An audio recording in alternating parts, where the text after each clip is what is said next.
A pleasant morning mga ka-faith friends.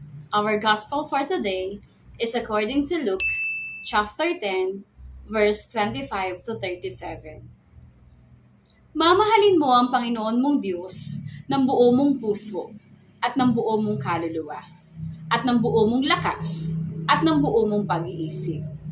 Ito ang sagot ni Jesus sa tanong na ano ang gagawin natin para makamit natin ang buhay na walang hanggan.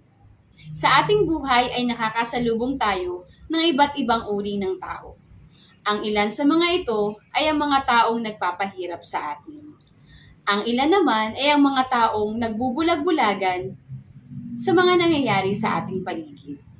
Meron din namang mga taong nagdadalawang isip na tumulong sa atin at sa iba.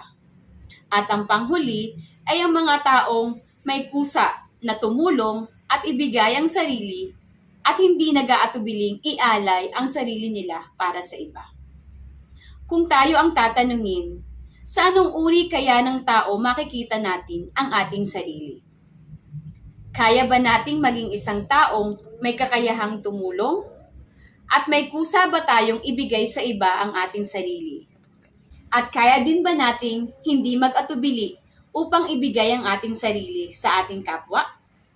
Nawa ay patuloy nating isaisip at isapuso na tayo ay maging kalarawan at kawangis ng ating Panginoon upang tayo ay makatulong at makagawa ng kabutihan sa ating kapwa.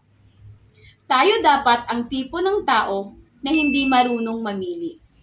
Tulad ng Panginoon nating mahal na nararapat lamang nating tularan dahil sa kanyang walang humpay na pagmamahal at pagmamalasakit sa ating lahat. Magagawa natin ito kahit sa maliit na bagay tulad ni Santa Teresita ng Batang si Jesus na tumutulong sa ating lahat sa pamamagitan ng pagdarasal para sa ating lahat.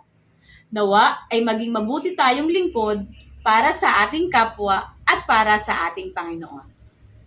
For more videos mga ka-faith friends, please subscribe to our YouTube channel, Facebook PH, or just visit our website www.facebook.ph. Hanggang sa muli mga ka-faith friends, kita-kits!